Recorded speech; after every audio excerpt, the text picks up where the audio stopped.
this is Jill from Paper Daisy Crafting. Thank you for joining me again today. And today we're going to be having a go at making this little card here. You can see I've made two versions, with one with a slightly bigger oval and one with a smaller oval, because I changed my mind after I made this one first, then thought it needed a bigger centerpiece on it, when I much prefer this one. This was made for a blog hop a few days ago, and I decided for the blog hop to combine my two loves, which are Stampin' Up and quilling. You can see I've used on there some little spiral or folded roses, no, what do we call them, spiral roses, and I'm going to show you how to make those today. It's an old tried and tested quilling technique, and so I'm going to show you how to make them. Now normally when I'm quilling I would use paper to do the quilling, but as I'm combining it with Stampin' Up and I want to use Stampin' Up products, I'm going to do it with cardstock, which does make it slightly more difficult. These ones I did with the thin Whisper White, which was easier because that's not quite so thick, but today I'm going to use a colour. I'm actually going to use Pink Pirouette, and I'm going to cut out of Pink Pirouette, oh not that one, I need an inch circle to start with, a 1 inch circle, and I'm going to show you how I made them. So I'm going to take my circle and I'm going to cut it into a spiral. So I'm just starting at the edge and just going round, keeping it as even as I can, trying to keep it as even as I can all the way round. Doesn't matter if it's not exactly even, but the more even you make it, the more even your rows will be. So just all the way round until you get to the center, and when you get right to the center you'll be left with a little disc, and you need to keep that attached because that's what we're going to glue the whole rows onto to keep it together. So just round like that, round and round and round, until you end up with a little disc like that, and that's what we're going to glue our rows onto. Can you see that little disc there? Trying to get the camera to focus. There we go. Okay, so I'm going to take a quilling tool. If you don't know what a quilling tool is, it's this tool here, and I don't know if you can see, but it's got a very fine slot in the top of it, which is where I can slot my cardstock, the end of my spiral. As I said, I'd usually use paper, which would be thinner, but it does fit in the slot. And then we're going to roll. So I'm spinning the quilling tool with my right hand and holding the quilling in place with my left. And I'm trying to keep it as even as possible. I'm going very slowly. I don't want it to fall off the quilling tool. You might have to play around with your tension, because if you do it too tight, you might get too tight spiral rows. As it gets to the end, it gets more tricky to do, so you might have to just turn it like so. And then I'm going to take it off the quilling tool actually, and I'm going to finish the last bit by hand. When you're working with paper you don't really have to do that. It's a lot easier to manipulate. Cardstock is a bit harder. So there we go. I'm going to let it go, and you can see my rose opens up into a little flower, and I've now got the disc at the bottom here, which is what I can glue it onto. So just bend the disc back and glue on the disc, and then glue together. Now you will have to hold that in place for a few minutes because you need the tombow to dry. So just be prepared to hold that for a few minutes. And while that's dry, that's stuck now, that's fine. I'm going to show you how I made one of the smaller ones. Now one of the smaller ones are made by punching out a 3/4 inch circle. Slightly easier to manipulate because they are smaller, but smaller so can be a bit more fiddly. So again, cutting my spiral. I don't know if you can see, but I'm trying to turn the circle rather than move my scissors, which makes it a bit easier to do. And again, I'm going to leave a little disc in the middle at the end of my spiral, which is where we're going to glue. So there we go. So not as much spiraling to do on these smaller roses. And then just again slot it into the quilling tool and quill. There we go. And like I said, because there's not quite so much to do, there's less risk of it going wrong and coming off the quilling tool. There we go. And glue on there, and then just glue and hold for a couple of seconds. So if you were tuning in to see the rolled roses, I hope that's shown you how I made them, and I hope you'll have a go yourself. Let me know the results if you do. If you've joined us to see the rest of the card, I'm glad you're going to stay, and I'm going to show you now how I made the rest of the card. So I started off with the card blank.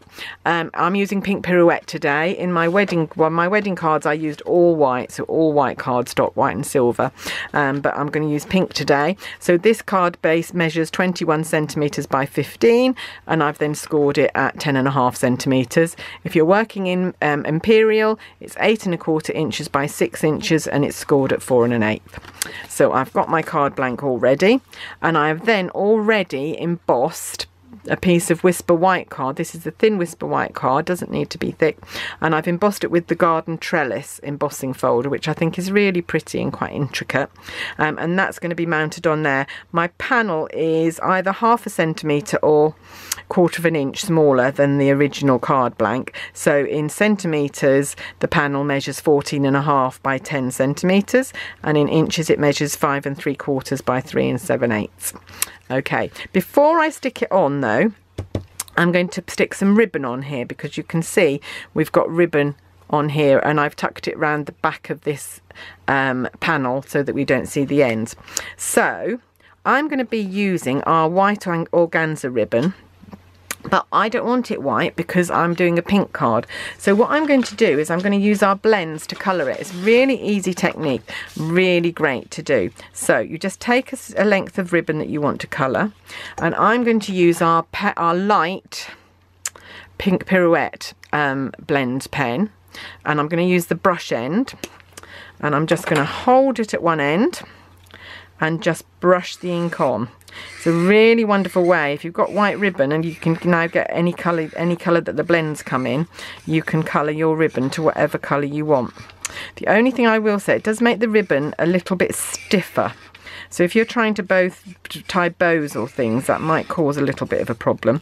So I've done that. I'm just going to do the end here that I was holding, and then I'm going to turn it over, because the ink might not quite have penetrated all the way. So I'm going to turn it over and make sure that I get ink all the way through, so that I've got a nice even coverage.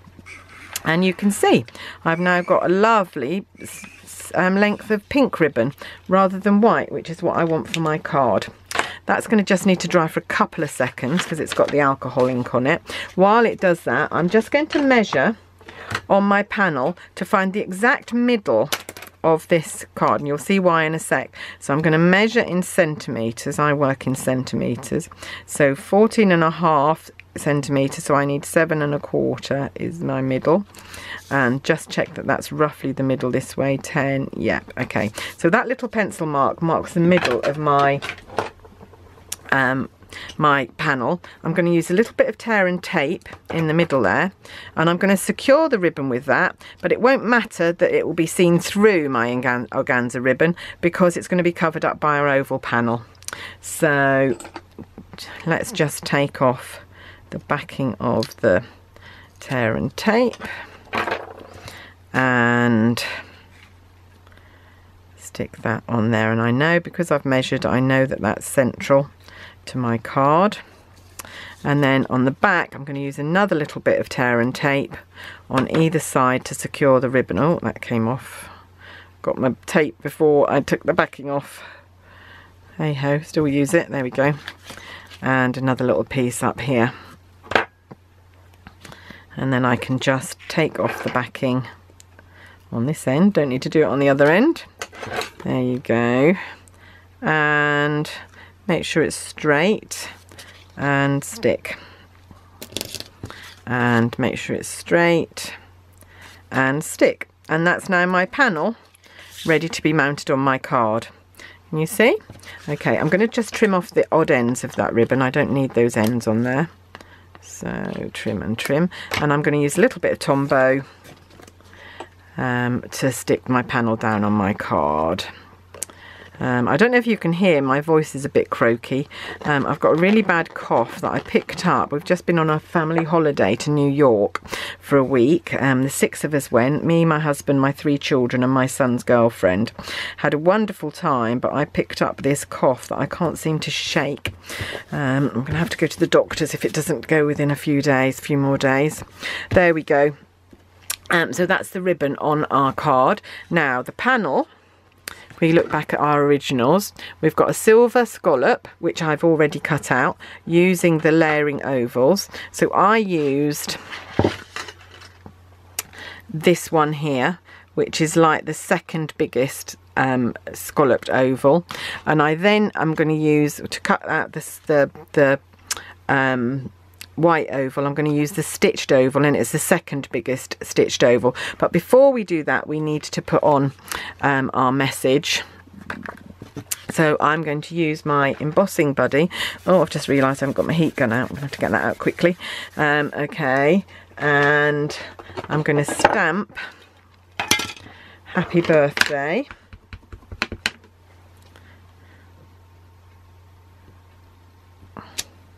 And sprinkle over some silver powder.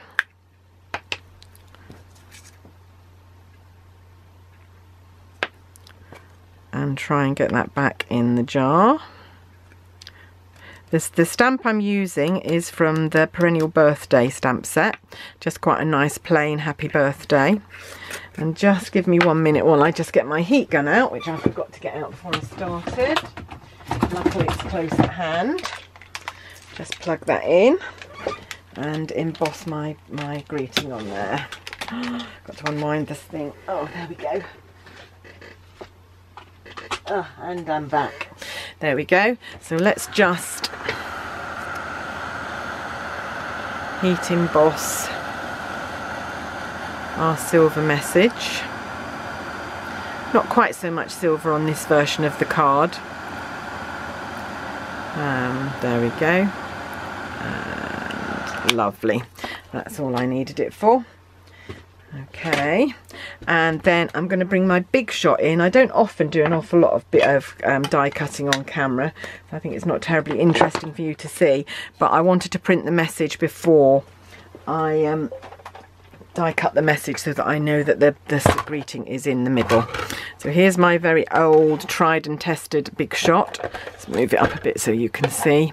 I'm going to put my die on there. Is that about straight? Yep, I think so. And whiz it through the big shot. There we go. And then it's just a case of sticking all the pieces on. We've got all the elements that we need now, and we just need to glue them onto our card base. So let's bring our card base back in. There's our silver panel, which is going to go there. So I'm going to use a bit of Tombow to stick that down.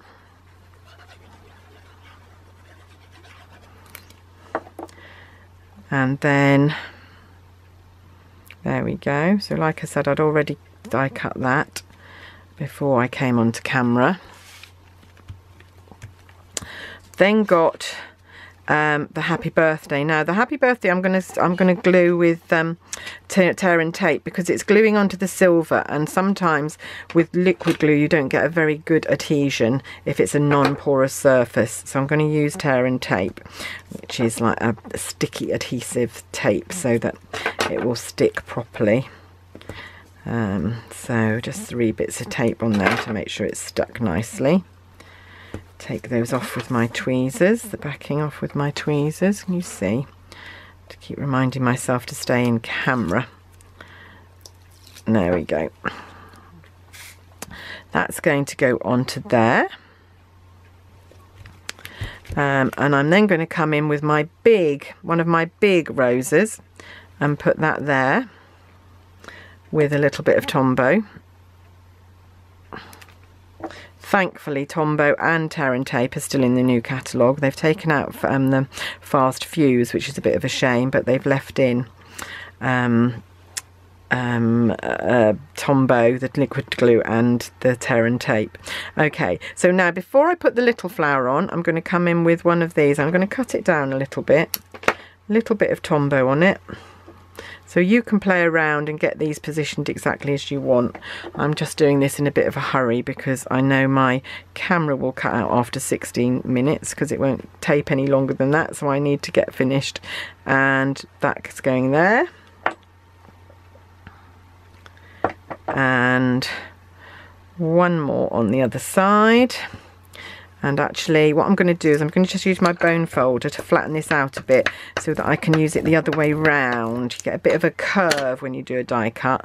So if you use your bone folder, you can do that so it goes around that way. So I'm just going to cut that like that and glue there. Oh, this is quite pretty. I'm quite liking this colour scheme actually. I think this is quite nice. And another little flower. I did make some flowers up earlier just because I wasn't sure whether they would glue and dry while we were still working. There we go. Oh, where'd it go? There it goes. And then just... Oh, my fingers are sticky now with the Tombow. That's what's happening. There we go. And then just one more over here. And maybe one, I'm going to cut this down quite small. So I'm going to cut that down and I'm going to cut a couple of leaves off either side. So we've still got a bit of a stem. I'm going to glue that down. And glue that there. And then I can just glue that on top of the stem, and I know that that's positioned properly. There we go. So there's my card finished. I hope you've enjoyed seeing that. I'm actually quite liking this colour scheme.